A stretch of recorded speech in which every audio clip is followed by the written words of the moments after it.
liability invested. There is no point in being over-invested in real estate, which is a contingent liability.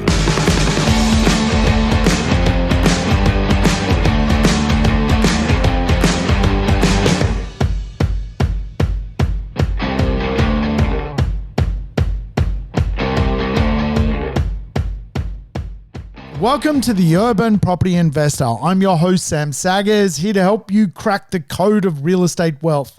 Today's show, another code cracker. Yes, we're going to dig into the idea that we want to be perfectly invested in real estate. We don't want to overinvest and stretch ourselves, and we don't want to underinvest and walk through life oblivious to the fact that we actually have nothing to show for it when it comes to the way we financially live. Today, how do you get in debt and actually be happy about it? I'm going to show you how to build a portfolio. And of course, we're going to discuss some of the pitfalls and challenges of going about and doing that.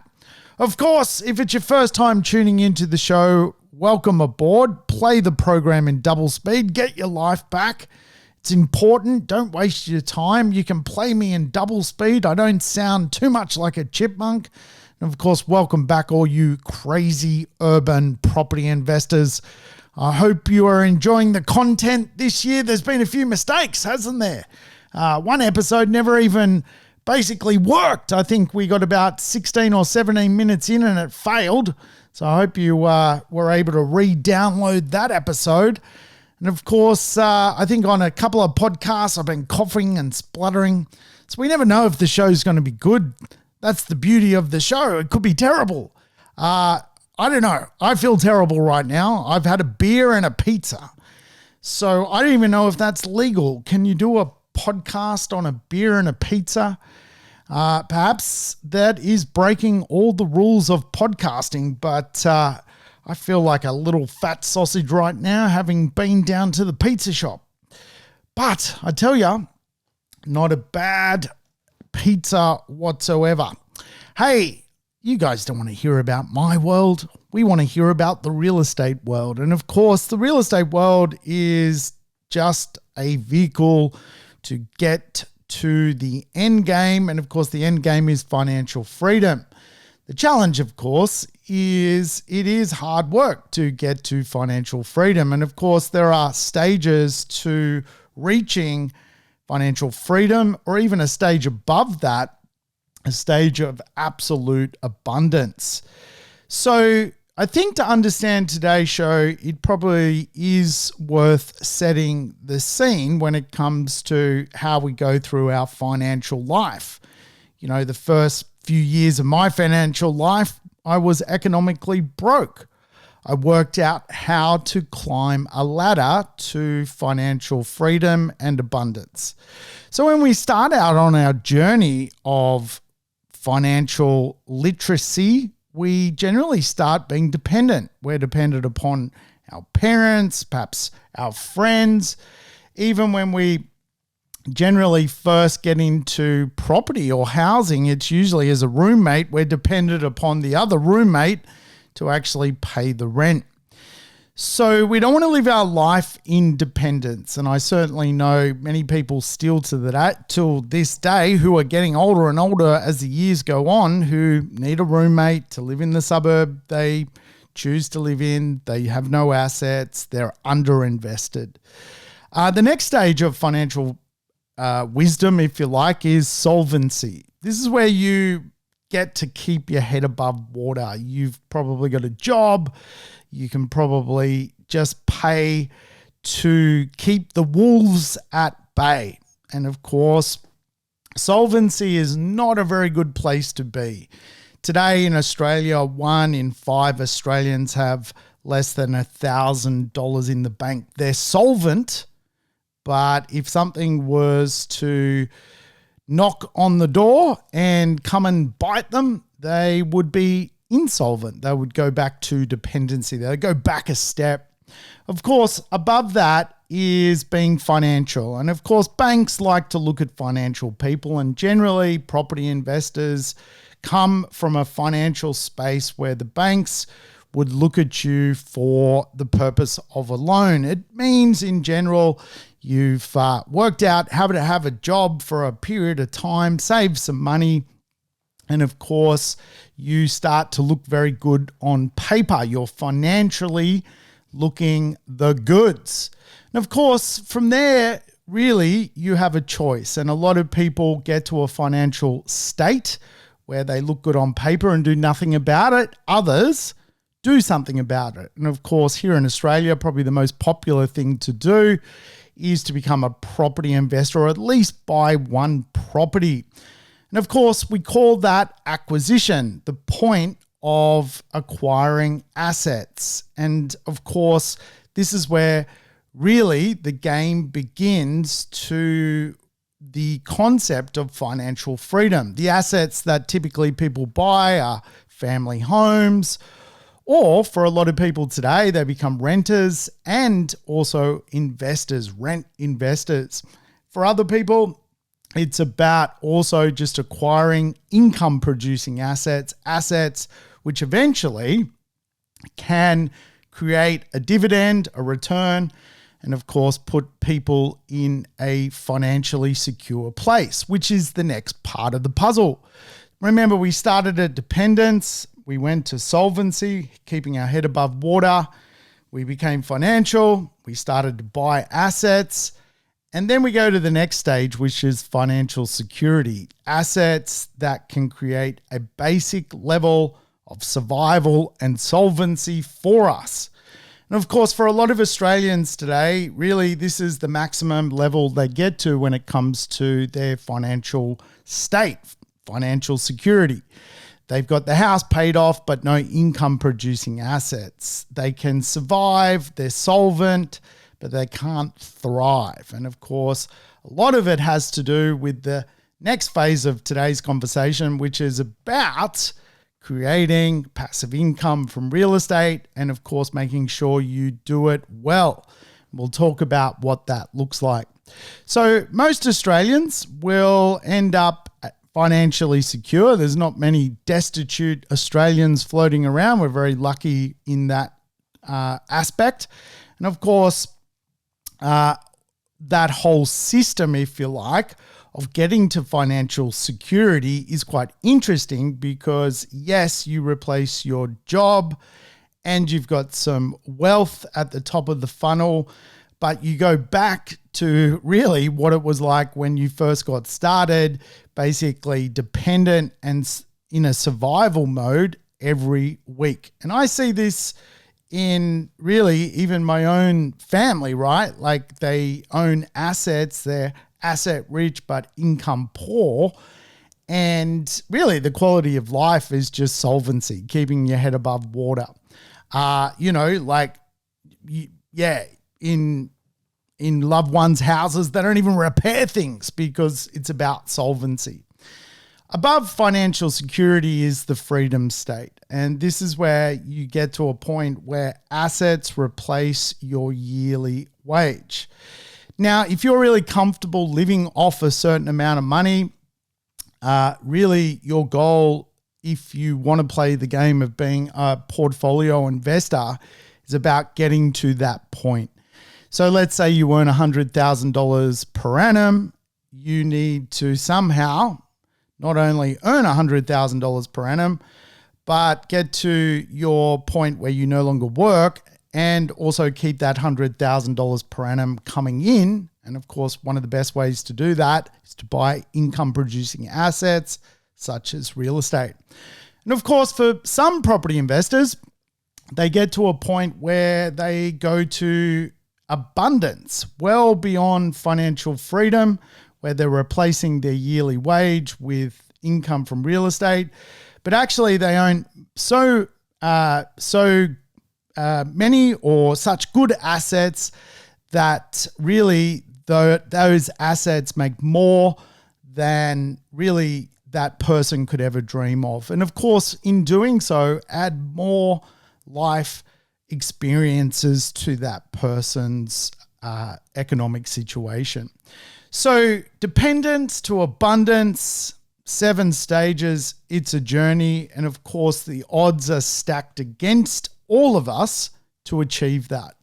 Here in Australia, we're not taught at school how to be financially literate. No one teaches you about how to play the tax system. A lot of Australians, of course, do not end up in a wealthy place. According to Credit Suisse in 2021, an older statistic, but a statistic nonetheless, approximately 1 in 20 of the adult population is a millionaire. 1 in 20.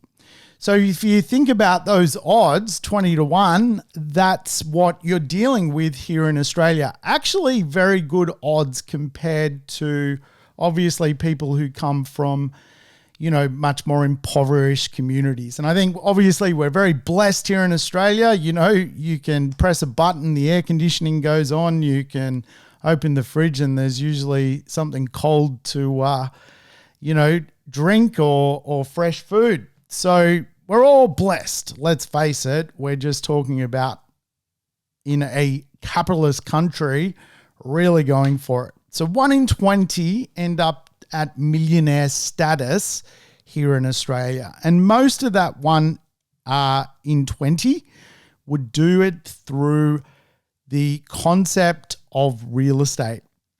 So why don't the other 19 out of 20 fundamentally become wealthy? If $1 million is considered a decent level of wealth, and today I would argue that is not even close to a decent level of wealth, why do so many people not end up in this space? Well, of course, a lot of it comes down to the ability to maintain education, to learn things like wealth creation.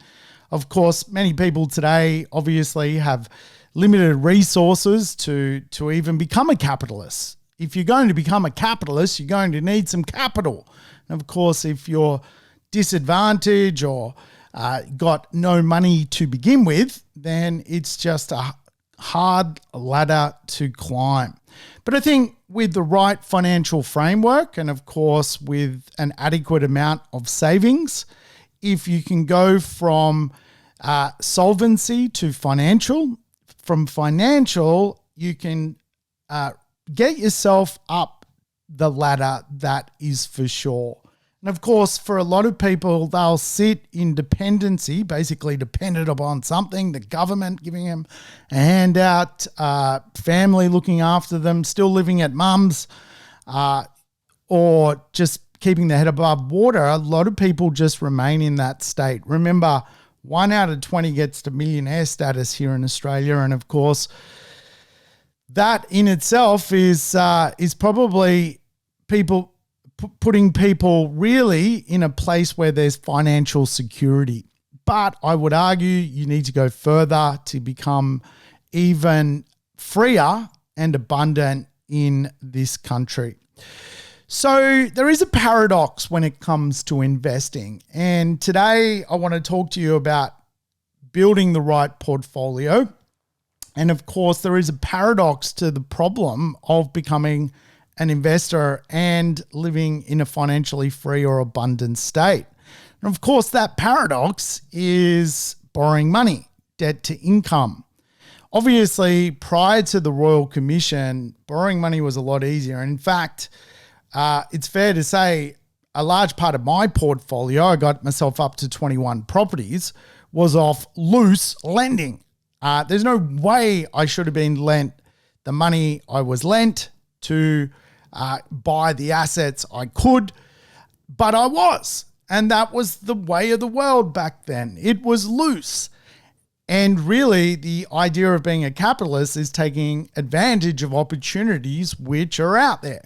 Today, though, those opportunities are diminishing because of the idea of responsible lending and the concept known as debt to income or debt to income ratio, DTI. And of course, this is a measurement of how much a person's income is used to fundamentally control debt, including things like mortgages.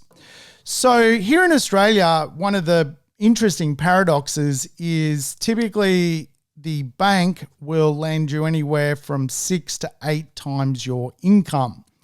Obviously, that buffers around based on your deposit, your credit history, the different banks, and so forth. But I'm just speaking generally here today. So the bank will look at you and go, well, you earn $100,000. We will lend you 6 to 8 times your income profile. You can go and borrow $800,000 worth of real estate. Of course, if you've got rent coming in from real estate, they'll take that into consideration. And of course, if you've got existing debt, they'll also take that into consideration. The paradox, of course, is that Australia's unaffordable measurement is that Australia trades at 8 times incomes when it comes to its real estate value. So in other words, the bank may only lend you 7 times your income, but real estate costs 8 times your income. So there's this kind of imbalance, if you like. And of course, for a lot of people, that means they've got to constantly look and find the next opportunity, the next place to invest, the next place to buy, because as better areas get absorbed, they reach a zone where most people can't buy into those areas. When we look around Australia and the household unaffordability measurement, the price to income ratio, different places trade differently. Perth, 7 times income. Brisbane, 7 times income. So for people in those cities, they can still go to the bank and borrow money and generally buy something they want, but even that is running out now. Adelaide, 8 times incomes. According to McCrindle, Sydney is 15 times income. So if you can borrow 8 times your income off the bank in Sydney, you're halfway there, because Sydney trades at 15 times income.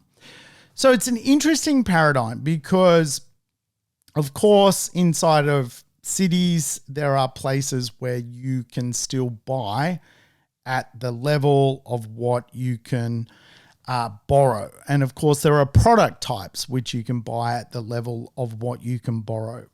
So it is a game. And again, the reason I allude to this is the odds are stacked against you to put a portfolio together which is going to replace your income.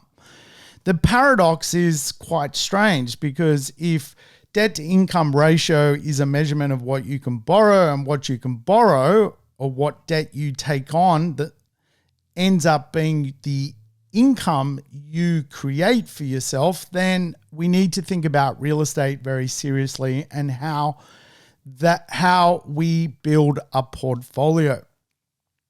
So we got debt to income ratio, then we've got obviously the city's debt to income ratio, like Sydney. Then we've got APRA's debt to income ratio, and then we've got obviously the bank's debt to income ratio. And of course, the big paradox is how much debt you need to get into to end up creating financial freedom. How much will you need to borrow to actually retire? And so this is where Rule 20 comes in. Rule 20 is a really critical rule inside of the idea of building wealth. Rule 20 is just basically the concept that you need 20 times your income in assets producing income to replace, guess what? Your income. So if you earn $100,000 per annum, which is a great amount of money, you're going to need 20 times that in assets to produce $100,000 worth of income. So of course, 100,000 times 20 equals $2 million in real estate, which would spit out $100,000 in income. That's based on a 5% return.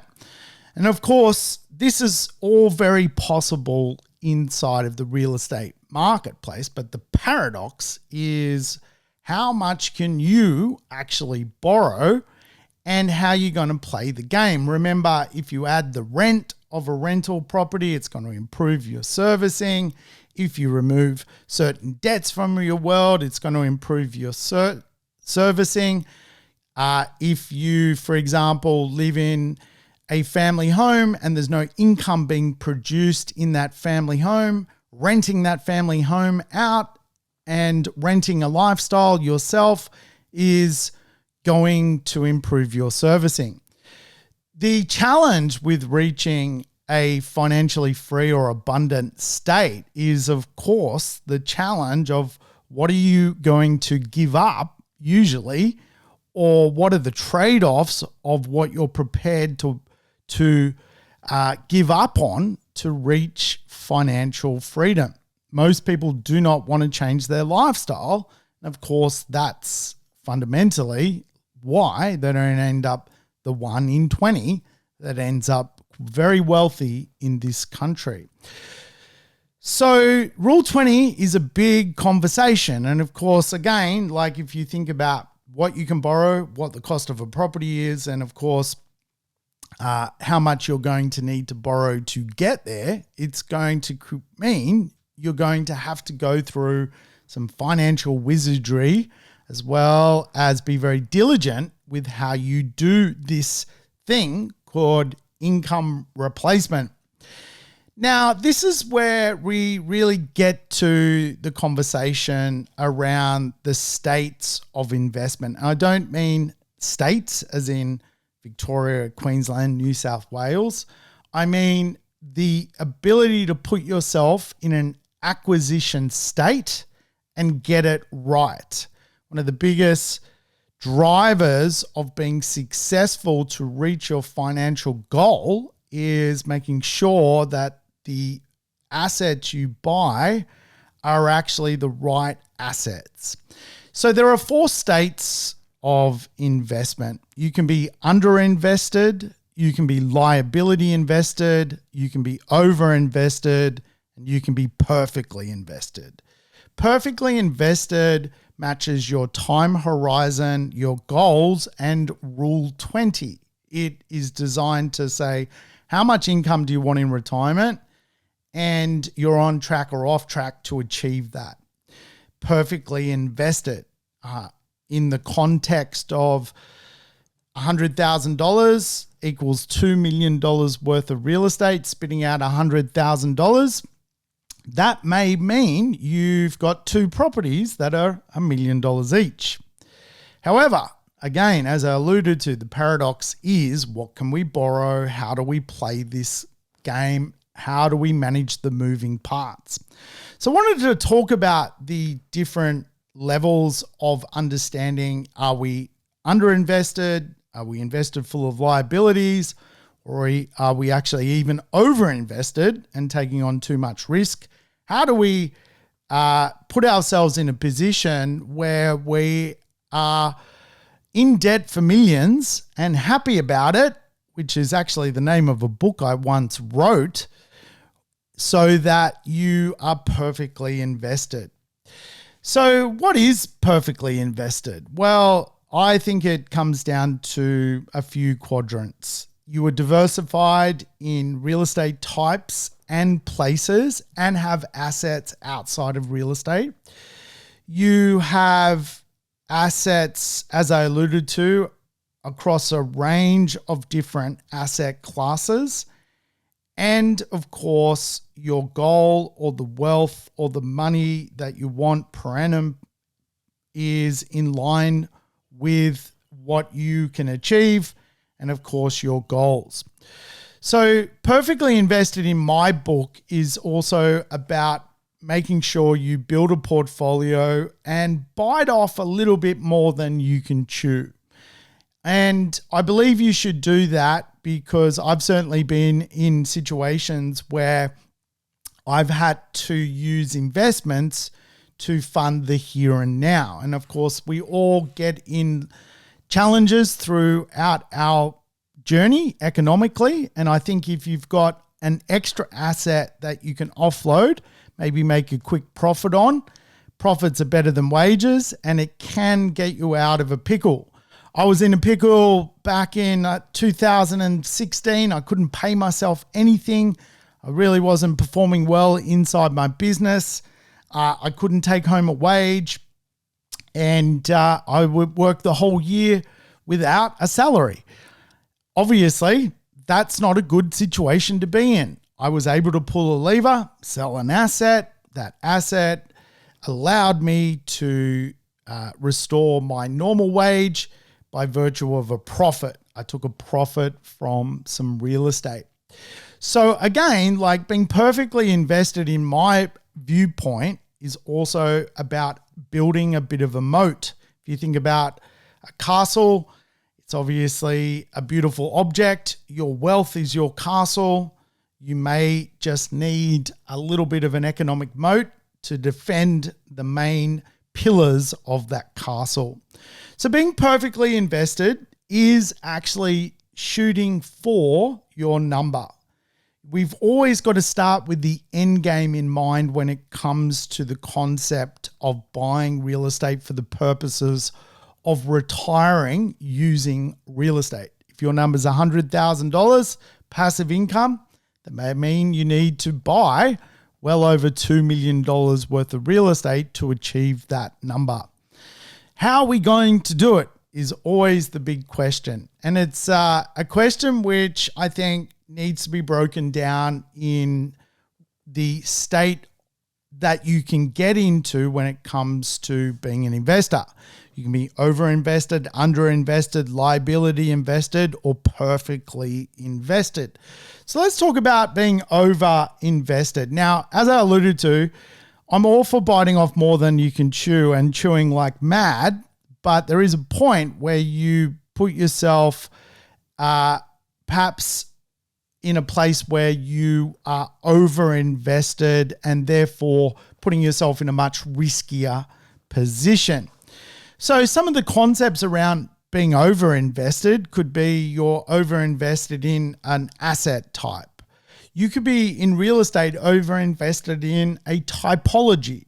Now, think about one of the biggest challenges property investors face is avoiding things like land tax when they go into retirement. And of course, if you've got too many properties, perhaps in the one state, or you've got too many properties which are full of land content, it is very probable that you will make it harder for yourself to actually end up financially free because you're over-invested in certain sections of the actual real estate marketplace.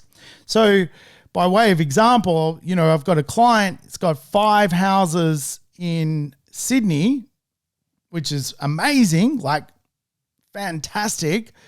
But of course, the land tax bill on that has eradicated their ability to actually create passive income and go into retirement. So it's an expensive problem because to get out of that situation, you're going to have to sell assets and start again.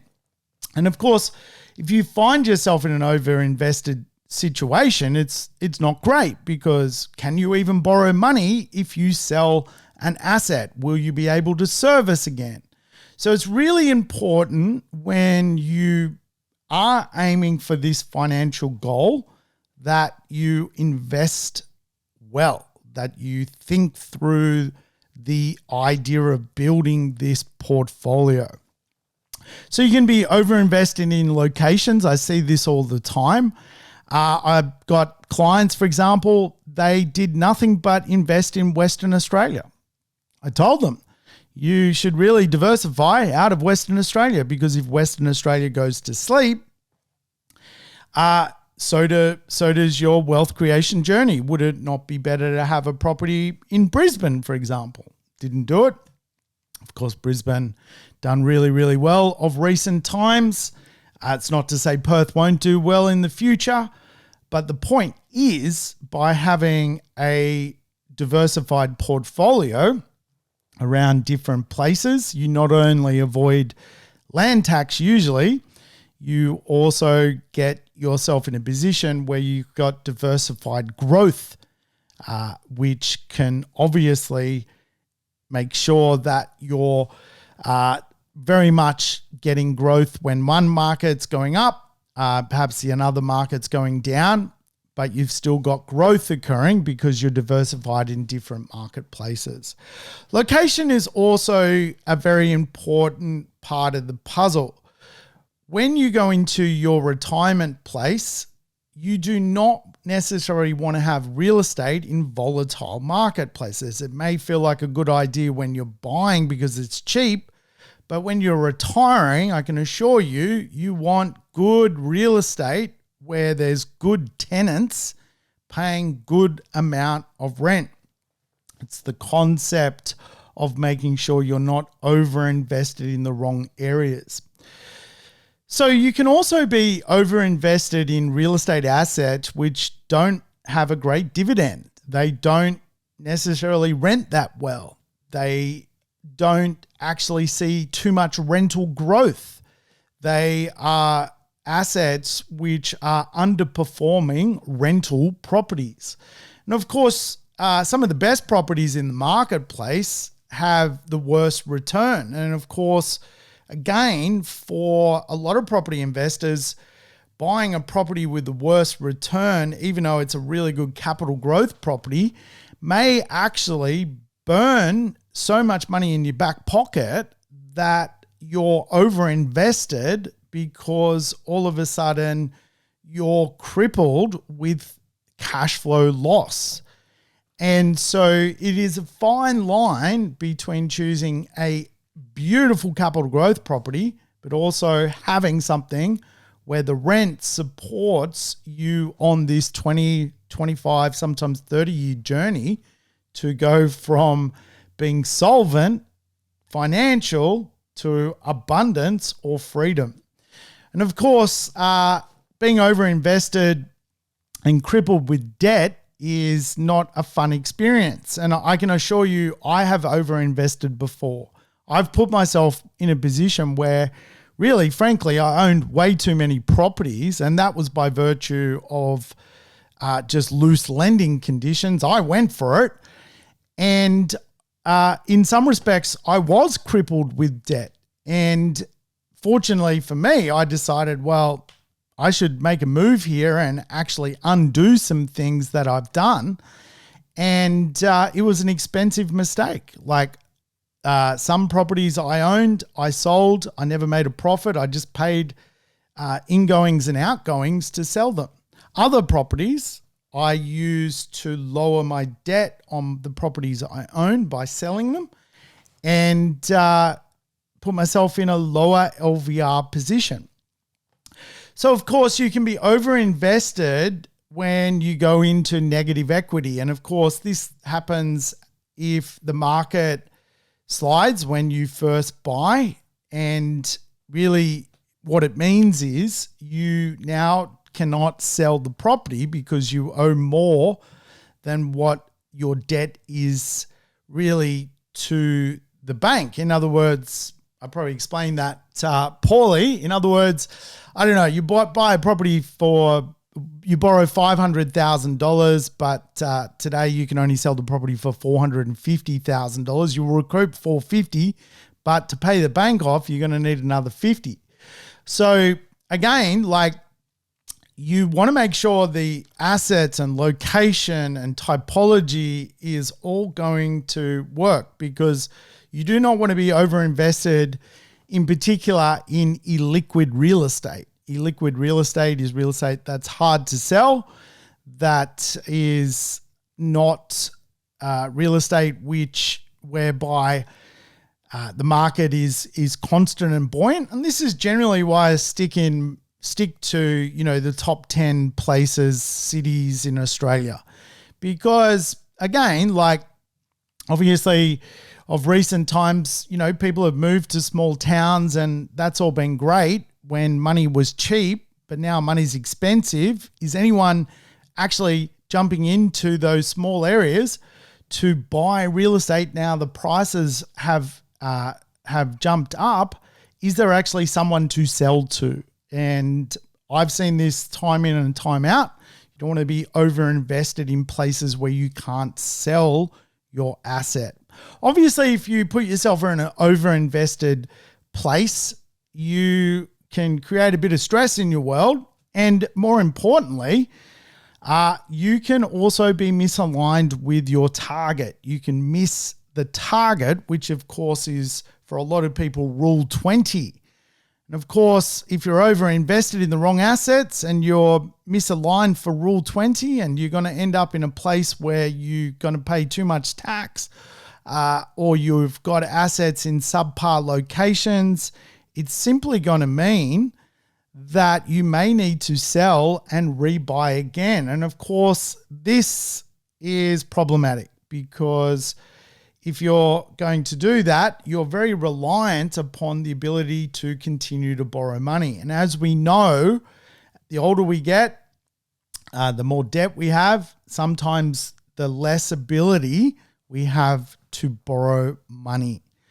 So I guess there is the conversation, how much debt is too much debt, and, how much debt can you go for?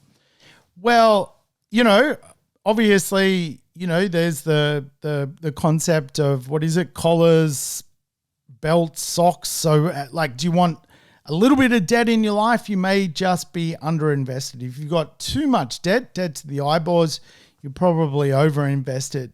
Somewhere in the middle is not a bad place to end up. But of course, again, to get to Rule 20, you may need to maneuver and or plan to get there using other elements, not just debt. So if you think about debt to income ratio, or DTI, it's really your ability to borrow money and basically take on debt, and obviously use that debt to buy assets that end up flushing out an income. So I think one of the cool principles you can use these days is the principle of less properties, more rent to get you where you need to go. Now, again, if you're over-invested in assets that won't produce income, you may just be taking on too much debt and fundamentally not receiving the amount of income that'll match up to your Rule 20. But if you think about the rental market, there is a lot of broke people at the bottom of the rental market. And I've said this, really, you can go back to, podcast 7, that there's the rental market where people are half a week away from being broke. You put the rent up $10 on them, it's like the end of the world. Then you've got the polar opposite at the other side of the rental market. The top end of the rental market can pay big rent. And of course, when it comes to rent, really there is the 30% of income rule. So generally, let's say, household income is $100,000. They can pay $33,000 in rent, being 30% of $100,000 or thereabouts. So that's the 30% rule. And of course, at the bottom end of the market, people struggle to spend 30% of their income on rent. However, at the top end of the market, there's really no limit to the percentage of income someone who earns $175,000, $250,000, $350,000 a week in rent. In fact, you could take 50% of their income, they can still have a very good life, and you can extract just more percentage of their actual income in rent. And of course, again, for that market to be prepared to pay that rent, generally you have to offer them not only a good property, but a good location and a good lifestyle. And this is where quite often tracking affluence, or where affluence is going, you can put yourself in a position where you're going to get better rent increases. Now, again, like if I gave you an example of a property, and for easy maths, I'm going to say this property is worth $1 million. It's a property I own. It's a townhome. And really, prior to the recent maneuvers in rent, it was renting for $46,000 per annum. Now, let's just say my rule 20 was I want to basically get as close as I can to $100,000 in income in retirement. Hopefully you guys are still with me here, by the way. I've had the pizza. I'm feeling bloated. I've had the beer. I don't even know if you can do a podcast after having one beer. Could be illegal. But hey, look, let's go through this classic example, right? So let's call it $1 million that the property is worth. Let's say that I need to make $100,000 passive income in retirement. Obviously, I've just got to work out how to get $2 million worth of real estate that spits out near on $100,000 in income. So that's one principle to do this, right? So my property, my townhome spits out $46,800 in rent. But now, because I have affluent tenants and now there is a rental squeeze, the rent's gone up from basically $900 odd to $1,250. It's now gone to $65,000 per annum. All of a sudden you can see I've owned still the same $1 million, but I'm much closer to my target of $100,000. Now, prior to the rent increase, I would need to borrow another $1 million to buy something similar to, and I would put $46,800 plus $46,800, and I would be close enough to that $100,000 passive income in retirement. Now the property rents for $1,250 per week though, and it's $65,000. I only need 1.5 of those properties or another $500,000 in debt to reach Rule 20. Does that kind of make sense? That was probably the most convoluted example I've ever given on the Urban Property Investor podcast. But the conversation just works on the principle, less properties, more rent. Now, quite often, a lot of people get this wrong with an overinvest in D grade, not even B grade, D grade assets where the property's so cheap, the rent looks good, but the rent really never goes up because cheap properties attract, obviously tenants who are half a week away from being broke. So the polar opposite happens the other end of the spectrum. And again, obviously it takes a little bit of work to own the assets, the better assets in the market, but there's still good buys around Australia really from $650,000. So obviously the concept which I'm trying to show you today is sometimes it's not about actually buying more assets. It's about buying the right assets that have the best profile for future rental movement. And of course, this allows you to make sure you put yourself in a position to reach your Rule 20. So for a lot of people, they can't reach Rule 20 using future income from the rental market because the rental market is kind of fixed, really won't move a hell of a lot during their period of holding that asset. So really, they put themselves in an overinvested state because they're chasing revenue for retirement when really, if they just went back to better asset allocation, they wouldn't need so many properties and so much risk. Hopefully that is kind of making sense. So overinvested in a limited future rental capacity is a big conversation. It really does mean you take on more risk, and it means you eventually usually have basically a longer time horizon because you have to buy more assets. One of the best ways around that is just to think through how you're going to buy real estate without one, over-investing in assets, two, over-investing in really dud liability assets, which we'll talk about next, three, making sure you're not over-invested in dud locations where you could never put the rent up in such a way, and of course, making sure you're not over-invested in really illiquid, strange places. This is the big crux of the conversation. Today, there are some undervalued rental markets right now that I see in the rental marketplace, or in the property marketplace, if you like. I look at their amount of income in those areas, and I can see right now that there's a long way for many marketplaces to grow in rental return. And of course, if I can find a property which is going to get very good capital growth in a very good lifestyle area, but has an under-rented rental market, I know that the future of that rental market is going to accelerate me to Rule 20, and really, if anything, is going to lower my risk profile as an investor or for the clients I look after. It's the concept here.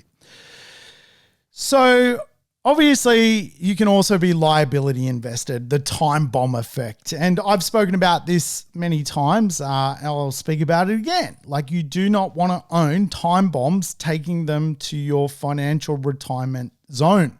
Obviously, it's all fun and games while you're young and have a job. When you're old and you're facing the abyss of not working and you need income coming in to replace your income, you don't want real estate, which is a time bomb. The time bomb effect can be in neighborhoods. Some neighborhoods are just being run into the ground. And again, like, the neighborhoods are getting so bad that real estate is going backwards. The rental viability of that real estate is going backwards. It is just places you want to steer clear of. There are a lot of social problems out in society, and with the split of the middle class, you will see more and more places that emerge as undesirable than you will necessarily places that actually emerge as desirable. So people, particularly, you can see it now you live in more of an inflationary environment. People are struggling to keep up with the cost of living. The neighborhood that affects is generally people who are on the lowest wages. And of course, what you get is this influence of the neighborhood going down in value. And of course, why would that be a retirement strategy? I've never seen that work. There's no evidence to say that has ever worked.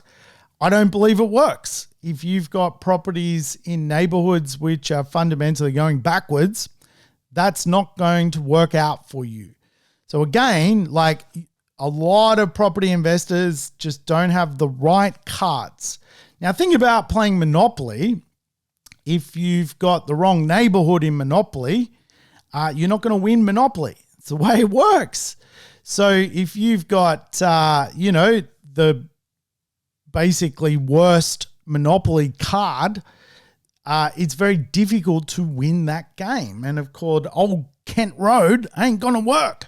So don't hold Old Kent Road, because you're going to take a liability around the Monopoly board. The time bomb is also properties which are just, let's face it, past their use-by date. They're going to cost a lot to fix up. Probably you'd have to bulldoze them and start again. And of course, that in itself is a $500,000 exercise. Liability invested. There is no point in being over-invested in real estate, which is a contingent liability. And again, this is all coming back to Rule 20. Like, what is your number and how you're going to build your portfolio around the Monopoly board to get where you need to go. And of course, being liability invested is also having assets where you just, you struggle from a debt management point of view to even pay off the debt. and you put yourself in a position where you just basically can't actually use the asset in retirement. You've got no strategy. Now, generally, there's two strategies when it comes to debt reduction for property investors. One is you basically buy two properties, you use the growth of one property to pay off the other property, and you hope that property spits out Rule 20. That could be 4 properties, paying off 2, hoping that 2 spits out Rule 20. In other words, you use debt to create growth. Growth then pays off debt. It's generally one way to do it. The other way to do it, of course, is use things like offsets and just diminish your loan amount by doing smart extra payments, paying off the property in fast periods of time. In fact, you can even use some of the rent that you may have on one property to pay off another property. So the point of being liability invested or over invested is that you're actually, your time horizon's all out of kilter. You're not going to mathematically do it in time to mirror up to your retirement plan. And of course, this is where a good growth property as well is one of the best ways to pay off debt.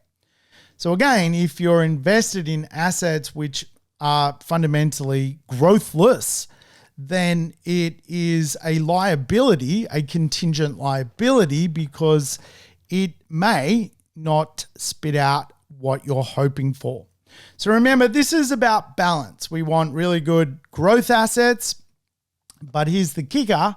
We want really good tenant profiles because they're the ones that are going to allow us to actually have less debt by virtue of their income profile producing more rent.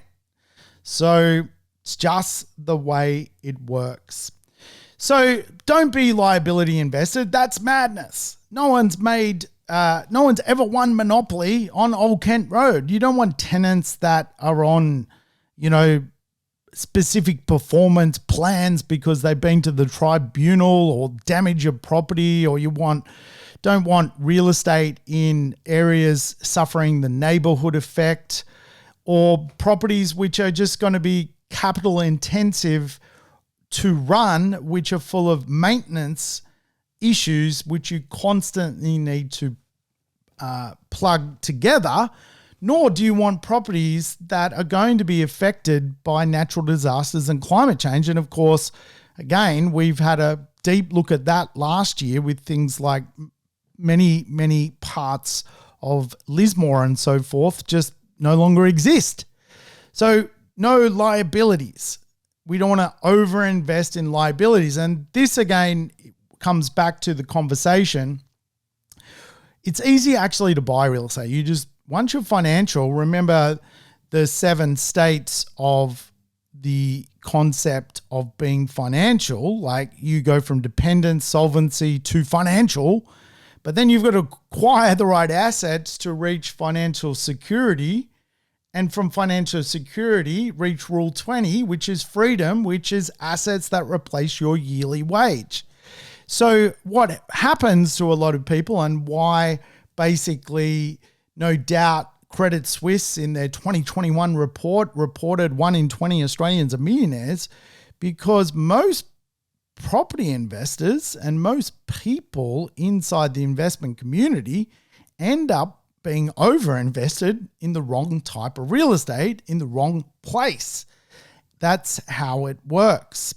And of course, at the polar opposite of being overinvested and liability invested is being underinvested. And again, like we live in a capitalist country, you need to get capital into the market and of course get going. And if you need to team up with the government, do that. If you need a first homeowner grant, take the money.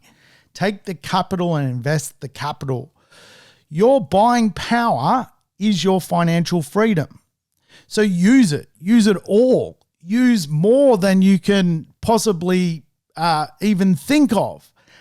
If you can scrape together better buying power, you're usually going to get a better asset. So this is critical to the game. And too many Australians remain really underinvested.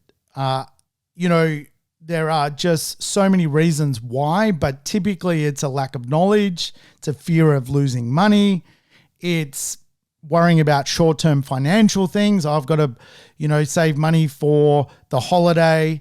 The holiday ain't getting you to financial freedom. Obviously there is a lack of people with capital in the market. You've got to work out how to do that. And too many people just quite frankly procrastinate.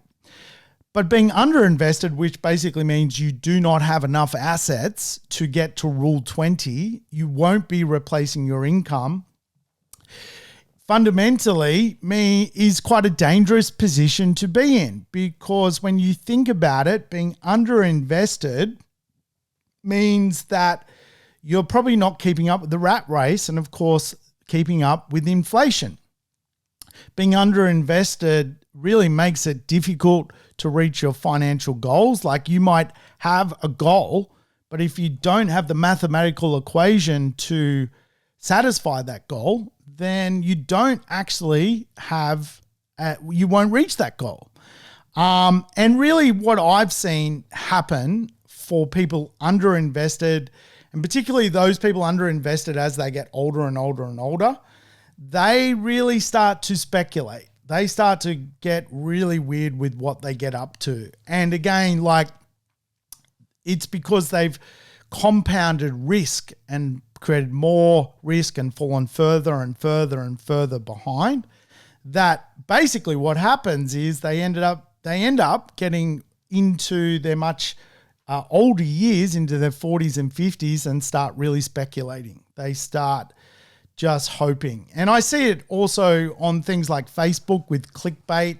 You'll see, find out the top hot market where you're guaranteed to make a couple of $100,000, and everyone's clicking on it because really what's happened is they're so underinvested that they're now ready to speculate and just try and catch up. And again, really what that's demonstrating is really a lack of financial framework from those particular people.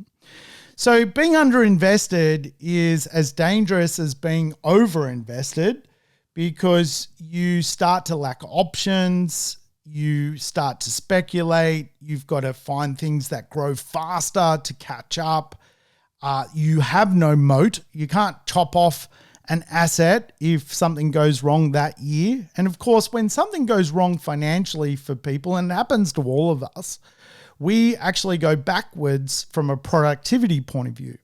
If you lose your job, if you get made redundant, sometimes it's hard to go and find a job that pays more. Sometimes you go backwards in life. Again, where owning an extra piece and being perfectly invested works, it allows you to have your moat. You may be able to sell a property and put yourself in a position where you financially improve, not go backwards. So again, we all started dependents. We all have been through solvency, keeping our head above water. Many people end up in a financial place where they can strike and become property investors. When you get to that place, the next point, acquisitions, is critical, because you can overinvest in the wrong stuff. You can remain underinvested and procrastinate by not actually acquiring the right assets. And of course, from acquisition to getting to financial security, whereby you've got enough assets to create a basic level of survival for yourself from a productivity point of view, a lot of Australians get to, but not a lot of Australians get to a place where their assets replace their yearly wage, nor abundance where their assets make them more than they've ever dreamed of when it comes to their retirement or financial life goals. So again, folks, hopefully today gave you a bit of insight in the work that it's going for you to do. And obviously the puzzle you've got to solve to actually end up financially free. Probably the takeaway from today's show, in my view, better tenants equals less debt. Better tenants equals less debt. And that may actually help you borrow less money because the odds are stacked against you because of the debt to income ratio or servicing debt. Anyway, I hope that helped. I'll catch you on the next episode as we talk more real estate. Thanks for tuning in to the Urban Property Investor. To never miss an episode, make sure you subscribe to the podcast on your favorite app or on YouTube. I would love it if you could give the show a rating and share it with your friends and family. In between episodes, you can always keep in touch with me by connecting on social media over Facebook, Instagram, or LinkedIn. Until we meet again on the next episode of the Urban Property Investor, take care and bye for now.